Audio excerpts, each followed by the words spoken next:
If you ever drive through Maple Hollow, don't stop at the general store after dark. The sign may be glowing. The door may be open. The clerk might even greet you. But if you step inside past midnight, you better pray you know the rules, because the shelves don't just hold groceries, they hold the dead. Asterisk, it started with a Craigslist ad. Night clerk needed, Maple Hollow General Store. Midnight to 6 a.m. cash only. Lodging included. Must follow rules. No questions. I should have known better. Any job that sounds this vague, especially in a town no one's heard of, usually comes with a catch. But I was desperate, laid off, broke, and running from a past I had no intention of revisiting. So when the email response came through only 10 minutes after I applied, offering me the job without an interview, I didn't hesitate. Maple Hollow was tucked away in the deep woods of Vermont, far from GPS coverage and modern cell towers. It didn't exist on most maps. The directions were handwritten in the email. Follow Route 17 until you see the white deer. Turn left. Drive until the mist thickens. I laughed at the time, thought it was just local color.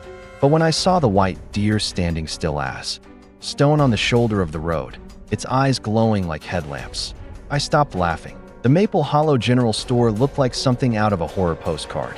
Weather-beaten wooden walls. A flickering red neon sign that just said General Store, buzzing like it was alive. The windows were dust-caked and warped, and inside, the shelves were lined with everything from canned goods to old taxidermy squirrels that a small bell above the door jingled as I walked in, and something cold brushed past my shoulder. The store was dead silent. No music, no humming fridges, just stillness and the faint smell of rotting pine. Then I saw it, a wooden clipboard nailed to the wall behind the counter. The heading was burnt into the wood. Rules for the night clerk clock in exactly at 12 a.m. No sooner, no later. Do not leave the store for any reason, even if you hear someone screaming outside. The man in the brown hat will arrive at 1:13 a.m. He will not speak. Do not speak to him. If you hear whispering in aisle 3, do not investigate. Close your eyes. Count to 50. Restock the red-labeled items every hour. If there are none left, do not panic. At 3:33 a.m., the lights will go out. Do not move. Do not blink. Do not breathe. Under no circumstances should you answer the phone. It is not connected. If the woman with wet hair asks to use the bathroom, tell her it's out of order, no matter how much she cries. You may hear footsteps in the attic. There is no attic. If you survive the shift, clock out and leave immediately. Do not look back. I stood there, reading those rules again and again, thinking it was a prank. Until the door behind the counter creaked open and an old man with eyes too clouded to see handed me a brass key and simply said, "Don't forget Rule 3. Then he walked into the night fog, swallowed by the woods. I clocked in at exactly midnight. The old cash register chimed like a funeral bell, and the lights inside the store flickered as if the building itself was reacting to the time.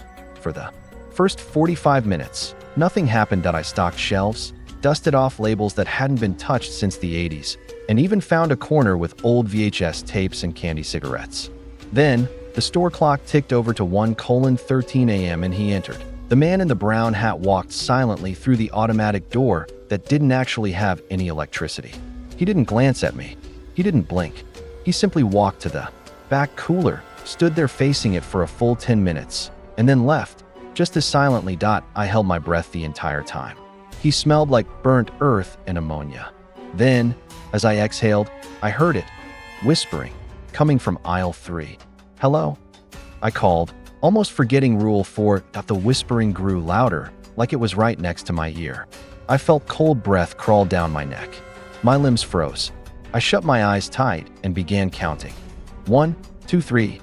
The whispering turned into static. 4, 5, 6. Something brushed past my ankle. 7, 8. By the time I reached 50, the store was silent again. The lights above aisle 3 flickered once, then steadied. When I opened my eyes, they were wet. Footprints leading from aisle 3 to the bathroom door. I looked at the clipboard again. Rule 8. The woman with wet hair. Before I could think, someone knocked 3 times. From inside the bathroom. I hadn't even realized the door was closed. I backed away, heart thundering. Another knock. This time accompanied by a voice, soft and brittle like old paper. "Can I please use the bathroom?" I was in the lake. It's so cold. So cold. I didn't respond. She began crying. Loud, sobbing wails that sounded like they belonged to a child. Then, just as quickly, the sound cut off. The bathroom door creaked open by itself, and nothing was inside. No footsteps. No puddles. Just a cracked mirror and a toilet full of dead moths. At exactly 3:33 a.m., the lights died. The darkness was absolute. Not even the exit sign glowed.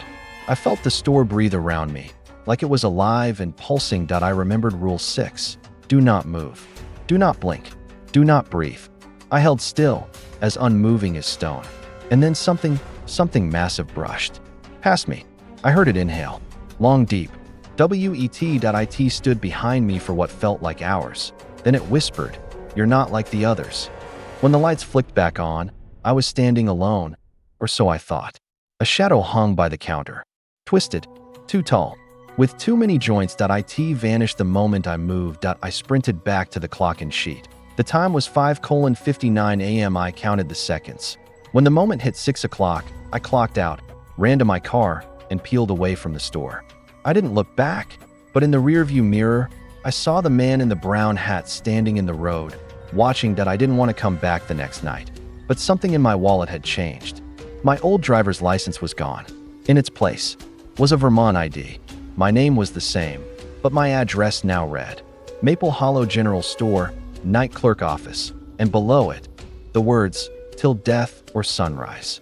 When I woke the next day, the woods outside my window were unnaturally still. There was no birdsong, no rustling leaves, just a humming. Low, constant, like the sound you hear beneath power lines, but darker, like something alive was buried beneath. The soil, breathing through the roots. I tried to brush it off. Maybe I was still shaken from the first night at the Maple Hollow General Store. Who wouldn't be? But when I checked my phone, I found that all my contacts were gone, replaced with one single message in my inbox. "You're late. The shelves are getting angry." It was timestamped for 6:01 a.m. I hadn't told anyone where I was. No one knew I was working at this place. The only people who even knew of Maple Hollow were probably long dead, or worse. Still, I went back that night. Not because I wanted to, because I had to. The store looked even worse than the night before. Mold streaked the windows. The neon sign buzzed erratically, blinking in patterns I could almost swear were Morse code. Inside, I found a new clipboard nailed to the counter. This time, it had a blood-red sheet under the original one, supplemental rules for night 2. Ignore the sound of the bell if it rings more than once. Only the first visitor is real. Do not mop aisle 5. It never gets clean. If the old woman in the wedding dress comes in humming, "Here comes the bride," ring the fire bell 3 times. She will leave. Under no circumstances should you enter the storage cellar, even if you hear someone calling your name from inside. If the radio turns on by itself, turn it off immediately. If it turns back on, smash it. The children are not real. Do not give them candy. Do not speak to them. If the floorboards begin to thump from below, leave aisle 7. Fast. This wasn't a job anymore. It was a sentence, and I was beginning to suspect that the general store didn't just sell groceries. It fed off people like me. 12:30 a.m. The double ring eye was wiping down the counter when the doorbell jingled. Once a tall, pale man walked in with a wide-brimmed hat and empty eyes. He didn't speak, just walked the aisles, grabbing canned beans and frozen meat. Totally normal. But then, the bell rang again. I looked up, and there he was. Again, same hat, same height, same exact man, standing at the door, unmoving. My throat tightened. I turned back to the first version of him in aisle 2. He was gone. The copy stepped in slowly, mechanical, twitching slightly with each movement. His neck turned 180 degrees as he passed me, and in a voice like nails scraping glass, he whispered, "That wasn't polite. You watched me ring twice." I grabbed the baseball bat from behind the register. The man hissed, his face stretching like melted wax, then vanished into the fog by the frozen aisle. 1:43 a.m. Aisle 5 bleeds. The mop bucket had tipped over by itself. A puddle of murky water stretched into aisle 5. Against my better judgment, I began mopping. The moment I dipped the mop into the puddle, the water turned red blood, warm and fresh. The floor beneath me rippled. Then the smell hit. Iron, rot, and sulfur. I staggered back. From the cracks between the tiles, something began to rise. A hand. Thin, pale, veined in black. I kicked the bucket away, grabbed the clipboard, and reread rule #2. Do not mop aisle 5. I bolted to the front counter and didn't look back. 2:16 a.m. The bride arrives. The door jingled. She walked in humming that song. Here Comes the Bride. Her dress was torn and wet like she'd climbed out of a lake. Her face was half gone, bones exposed beneath stringy, blackened flesh. And yet, she was smiling. In her hand, she held a bouquet of human teeth, tied with hair. She glided past me, humming, headed straight for the canned goods. As she passed, her eyes locked onto mine. Where's my groom? She whispered, her voice filled with both sorrow and hunger. I shot to the clipboard. Ring the fire bell. 3 times. I grabbed the chain and yanked. Once, twice. On the third pull, she shrieked. Her head cracked sideways like a broken doll. And with a blast of freezing air, she vanished. In her place, the aisle was lined with red petals. Or were they tongues? 3:00 a.m. The cellar door opens. It was locked when I came in. A rusted iron hatch in the back room, padlocked and chained. Now, it stood wide open. From below, I heard a voice. My voice. Come down. You left something down here. My stomach churned. The voice repeated, more desperate this time. Please, that hurts. You need to see it. You need to remember. I took one step forward, then another, but just before I could reach the edge, I saw something move at the bottom of the steps. Something crawling up. I slammed the hatch shut and shoved a crate over it. The voice still whispers. Even now as I write this, it's mine. But it's not. It's older. And it knows things. 3:33 a.m. The lights die again. Darkness. Worse than before. It was like being buried alive. Then came the voices, hundreds, all whispering at once. Some called my name. Some just screamed. And then, the thumping from beneath the floorboards. Slow, heavy, like hoofbeats. I crawled into the corner of the store and held my breath. The entire floor pulsed. Boards bent upward like something massive was pressing up from beneath. And then, something broke through. A horn, twisted and wet, like a goat's, but too long. It pushed up through the tiles, sniffed the air, and retreated. When the lights returned, aisle 7 was demolished. Blood leaked from the soda fridge. I stayed on the floor for a full 10 minutes before standing. 5:00 a.m. The radio turns on. Static filled the store, then music. Old warblide jazz. I'll be seeing you in all the old familiar places. The speakers crackled. The radio was playing on its own. I ran to it and turned the knob. Nothing. I pulled the plug. It kept playing. Then came the voice, spliced between. The lyrics, you're not going home. There's no home. Just shelves. Just rules. Just us. I grabbed the hammer from the toolbox and smashed the radio into pieces. The music stopped, but the voice whispered from inside the walls. 5:55 a.m. The final rule. As I prepared to clock out, a new note was pinned beside the clipboard, written in black ink. Jagged, furious. New rule. You may leave, but your reflection stays behind.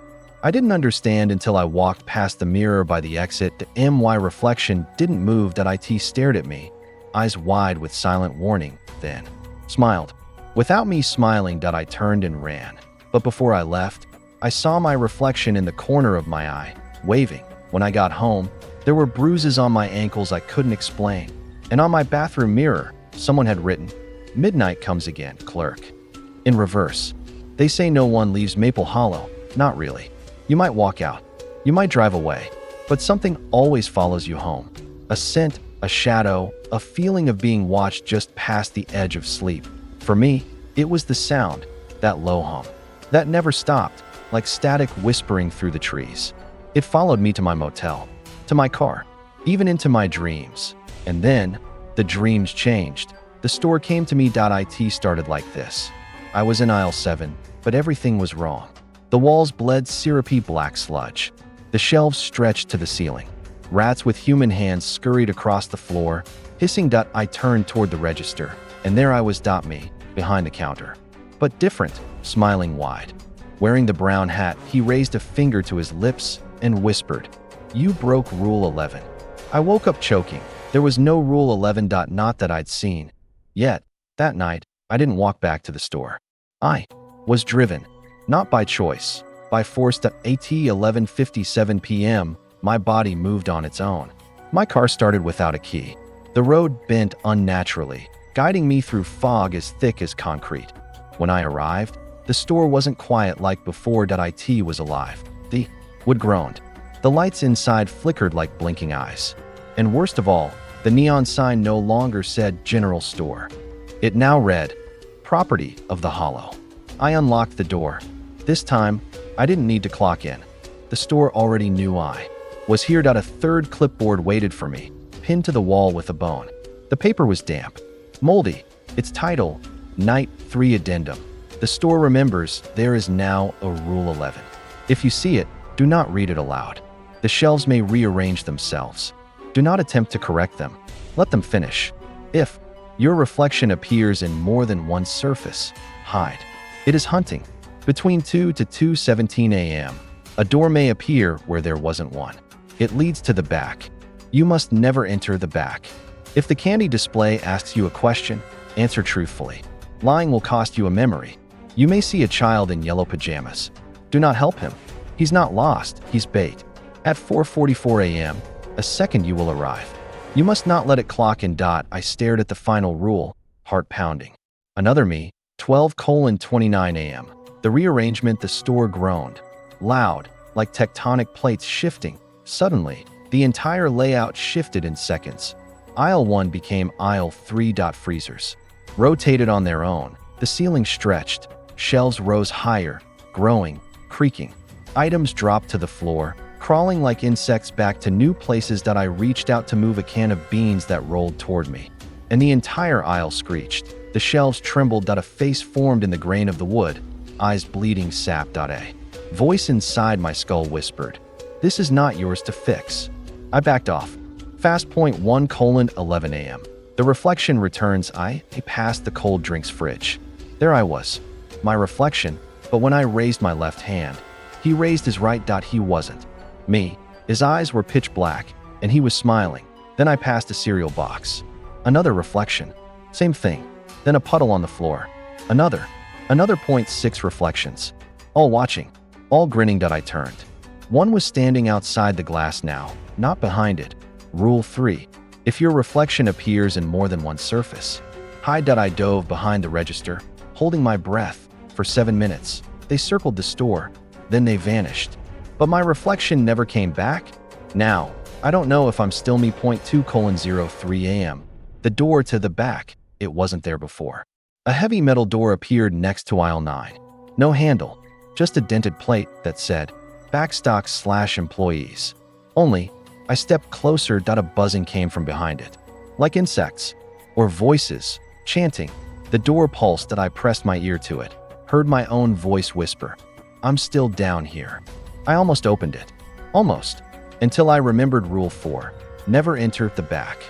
I turned to leave. The door knocked back. 2:47 a.m. The candy display speaks. It asked me a question. The voice was childlike, but broken, cracked like glass. "What did you leave behind to come here?" I hesitated. Thought of my brother. The one I failed. The one I couldn't save. "Michael," I whispered. "I left Michael behind." The candy shelf smiled. Somehow. Good. Boy. It spat out a candy bar with my name on the wrapper. I didn't need it. I didn't dare. 3:22 a.m. The child in yellow, he stood near the chip bags, weeping, curly black hair, blood on his shirt, arms outstretched. "Help me," he sobbed. "Please. My mom's outside. She's bleeding. Please." I stepped forward. He stopped crying, smiled. His eyes turned black, and his mouth split vertically up to his ears. "Got you." The lights above me shattered. Something rushed toward me, teeth clattering like wind chimes. I dove into the freezer and slammed it shut. 10 minutes later, it was gone. When I stepped back out, the child was still standing there. But now he was wearing my face. 4:44 a.m. The other me arrives. The door creaked, and he walked in. Same uniform, same face, same scars, except his eyes were sunken. His hands were burned black. He walked straight to the clock and sheet. Rule 7 screamed in my head. "Do not let it clock in." "Stop," I yelled. He looked at me and grinned. "You already did." Then he slammed his hand on the clock in button. the store exploded in screams. The walls cracked. Lights burst. Shelves began to melt like wax. Then time reversed. The clock hit 12 a.m. again. Everything reset that he was gone. But when I looked at the timesheet, 2 names were listed, mine and mine again, one signed in red. Final moment. The rule appears just before the shift ended. I noticed it. A tiny slip of paper pinned beneath the counter, like a secret waiting to be found. It read, Rule 11. You are not the first. You are not the last. You are simply the one we need to finish the shelves. Then another message scrawled beneath it. Break this rule, and the store becomes you. When I left that night, I saw something new outside. The white deer from my first drive-in was now inside the store, staring through the window, antlers bleeding. And on the road out of Maple Hollow, every sign now pointed me back to the store. Even the stars overhead twisted into letters that read, See you tomorrow, Clerk. The clerk survived 3 nights. The store began to shift. Another hymn arrived, and Rule 11 finally revealed the horrible truth. You are not the first. You are not the last. You are simply the one we need to finish the shelves. But Rule 11 was never meant to be read. Now, the punishment begins 12:00 a.m. The shift that never ends. When I clocked in, the machine didn't chime. It hissed. The numbers on the punch-in screen blinked. Midnight. Time had stopped. The fluorescent lights above me flickered erratically, and the general store groaned like a stomach digesting its prey. The air smelled of dirt and teeth. There was no clipboard tonight. Only one word carved into the counter in fresh wood. Obey. I moved cautiously through the store. The aisles had grown. Not longer, taller. Shelves now stretched 20 feet toward a ceiling I couldn't see. Products crawled across the rows on their own. A can of beans hissed at me as I passed.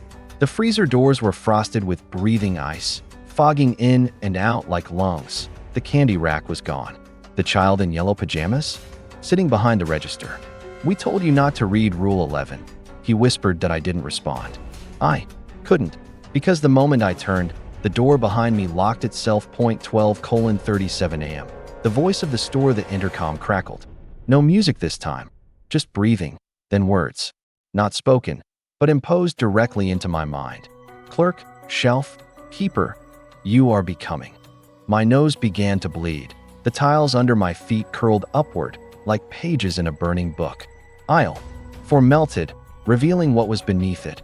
Rows of human teeth, stacked and labeled like canned goods. That I reached for the emergency exit, that a hand reached back through it. Not human, not alive. That IT gripped my wrist with freezing strength and whispered, with 10 mouths at once, stay. 1 a.m. The office door opens. This door had always been locked. Every night. Tonight, it was wide open. Inside was a small wooden desk, a flickering lamp, and hundreds of time cards. Each card had a different name.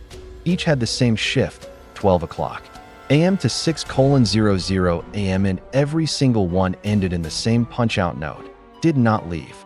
I found mine near the bottom. Beneath it, another card. The name? Michael.my brother. The one I thought I'd left behind. A Polaroid was stapled to the back. It showed a man in a Maple Hollow uniform, standing behind the counter. It was him. His eyes were hollow, mouth sewn shut, and in black ink below the image, one sentence. One rule broken, one memory lost. My knees buckled. The store hadn't just taken others before me. It had taken him. 1:45 a.m. Aisle infinity. There was no rule list tonight. Only a pulsing red light at the end of aisle 9. I followed it. The shelves became twisted. Endless. The products whispered to me in voices I knew. My mother's voice. My brother's, my own. They told me secrets I had forgotten. They told me I had always been here. That I wasn't hired, that I was returned. Halfway down the infinite aisle, the floor fell away, revealing a spiral staircase of meat and bone. It led downward into the true store, and beneath that, the keeper. 2:33 a.m. The keeper appears. He wasn't a man, that he wasn't a god. He was the thing between shelves, the breath and empty space. A massive form, stitched together from every night clerk who ever broke a rule. His body pulsed with eyes and mouths. One of them spoke in Michael's voice. We told you not to answer the phone. Another mouth whispered in the bride's voice. You looked back. Another growled in my own tone. You read Rule 11. The keeper raised a finger, made of receipts and barcodes, and pointed. At me. I fell to my knees. The walls folded inward. And then, he gave me a choice point 2:59 AM. The choice A register appeared in front of me. 2 buttons, red square restock, blue square forget. The keeper whispered, push red and you replace. Me, push blue, and you forget the rules forever. But someone else takes your place. I thought of Michael. Of all the people before me. I hovered my hand over blue. But that would mean dooming someone else. So instead, I slammed my fist on red point 3:00 AM. Becoming my uniform changed. It turned to black canvas. My name tag burned away. My hands, ink-stained. My arms, covered in tally marks. A mirror appeared. I looked just like the man in the brown hat. Because I was him now. Time restarted. I was behind the counter, waiting, and the front door opened. A young man stepped inside, tired, desperate, just like I had been. I smiled. Welcome to Maple Hollow General Store. Please read the rules before your shift. 6 AM. The new sign outside the store, the neon sign now reads, the keeper is watching. And every night, I wait for the next clerk until someone breaks a rule. Then I send them down, just like they did to me. The snow didn't fall softly anymore. It screamed as it whipped past the windows, shrieking like a dying thing, clawing at the glass with frostbitten fingers. Inside the Maple Hollow General Store, every breath I took fogged up before me, like the building itself had gone cold-blooded. The air was thick with something that wasn't quite smoke, not quite shadow. Just wrong. My name's Caleb. I'm still the night clerk, and I've broken every rule but one. Rule number 10. If you make it to the 4th night and you're still breathing, do not, under any circumstance, ask what happened to the last clerk that I'd asked. And now the store wanted blood. The lights flickered above me, stuttering like a dying heart. The aisles stretched longer than they ever had. The shelves warped and trembling as if they were alive. The freezer aisle growled. Something was crawling along the ceiling, fast and heavy, and I swear the floor had started to pulse, like I was standing on muscle and bone instead of tile. You shouldn't have asked, murmured a voice near the canned beans. It wasn't a person. It was her, the woman with the melted face and empty sockets, her long, ashen hair dragging like seaweed behind her. Her fingers clicking against glass jars as she skittered backward like a spider. She smiled without a mouth. Jason asked too, she said, twisting her neck in a full circle. Jason, the last clerk. I stumbled away from her, nearly knocking over a rack of postcards and local maps. They were blank now, just white, featureless rectangles that pulsed with static, like they'd been scrubbed clean by something ancient. The front door opened, even though the wind outside howled like a banshee. And then, Jason stepped inside. Or what was left of him. His skin looked like it had been boiled and left to dry in the sun. His eyes were black pits, dripping with something thick and tar-like. He wore the same green apron I'd found in the back room my first night here. The one I'd thought was just extra. He walked like his bones were broken, but his mouth still worked. You asked, he whispered. So now you take my place. No, I followed the rules. I backed into the counter. My hand slipped into the drawer by instinct, curling around the emergency flashlight and the ancient ledger Mr. Avery had told me never to open. Jason stopped. His head twitched toward the book like a dog catching a scent. You opened it, didn't you? I shook my head. No, but I will. He shrieked, and that's when the walls began to bleed. Not metaphorically, literally. Thick, black-red rivulets oozed from the slats in the wood, from the ceiling tiles, from under the floorboards. The scent of old meat and iron filled the air like a thick fog. Outside, I could hear them gathering. The customers, not the day ones. Not the tourists. No, these were the ones who came at night. The regulars that shouldn't be alive. The woman with the stitched lips. The child with no face. The man whose head floated beside him in a jar. They stood just beyond the frosted glass, fogging it with breath that had never known life. Jason stepped closer. I opened the ledger. The pages turned on their own. And there it was, the final rule. One I had never been told. One hidden until someone broke them all. Final rule. The store must always have a keeper. A soul tethered by their own curiosity. If the last rule is read aloud, the current clerk becomes the next guardian, forever. My hands began to tremble. The lights went out. Only the flashlight lit the room now, casting everything in a thin, sickly beam. Jason was closer. His eyes began to glow with something white-hot and ancient. "Read it," he rasped. "No, you already did," whispered the stitched-lipped woman as she slithered under the door. Her jaw unhinged. "The moment your eyes saw it, your soul was signed." "I don't want this," I said, backing up until I hit the aisle of candy and dog treats. But the store didn't care. Jason smiled. The customers entered. They didn't walk. They glided, hovering slightly above the ground, their feet never touching, their skin sagging with mold and frostbite. The little girl floated upside down, her voice a garbled lullaby from another century. "Now you understand why the rules were written in blood," Jason said, smiling as his body began to dissolve into ash. "It's not about survival. It's about succession." I screamed until my throat felt raw. The flashlight shorted out. Darkness swallowed everything. And then, click, the lights flickered back on. The store was empty again, silent, still. The blood was gone. So was Jason. So were the customers. Just me. Just me. And the counter, where a new ledger now Saturday, empty pages. Waiting. That was 3 nights ago. I don't remember sleeping. I don't remember eating. I just sit here, watching the aisles bend like spines, watching shadows crawl through the vents, listening to the voice on the radio that only says, "Help me," over and over again. Mr. Avery never came back. The snow outside never stops. And every night, a new customer arrives. And every night, I recite the rules. I tell them where the coffee is. I point them away from aisle 9.